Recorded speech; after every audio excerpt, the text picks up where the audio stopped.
ইফতারির আগে যে দোয়া ওইটা আল্লাহ ফিরায় না।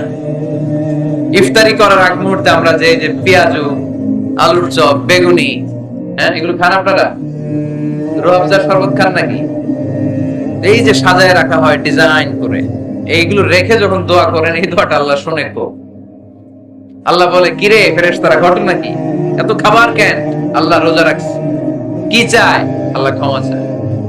তো খায় না যে তৃষ্ণার, তো আল্লাহ আপনার ভয়। আমার দেখছে না, আল্লাহ আপনারা দেখে নাই। জান্নাত দেখে নাই, আমার জাহান্নাম দেখেছে আল্লাহ কিন্তু জানে। তারপর ফেরেশতাদের মুখ থেকে বের করা হবে। সুবহানাল্লাহ পড়ে। আমার জাহান্নাম দেখেছি কিনা বলো।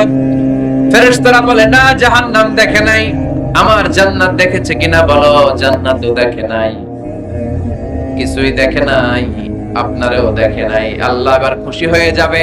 আমার খুশির জন্য, আমার ভয়ে তৃষ্ণার্ত ক্ষুধার্ত সামনে খাবার হাত বাড়ালেই খেতে পারে, গ্লাসটা তুললেই পান করতে পারে, আমার ভয়ে খায় না।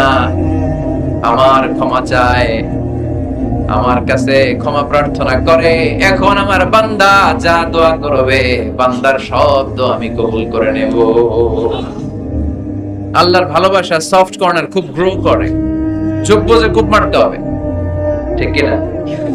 সময় মতো কাজ করতে হবে। সময়ের 1 ফোঁটা, অসময়ের 10 ফোঁটা। সময় মতো 1 ফোঁটা দিলে যেই লাভ, অসময়ে 10 ফোঁটা দিলে ওই লাভ হবে।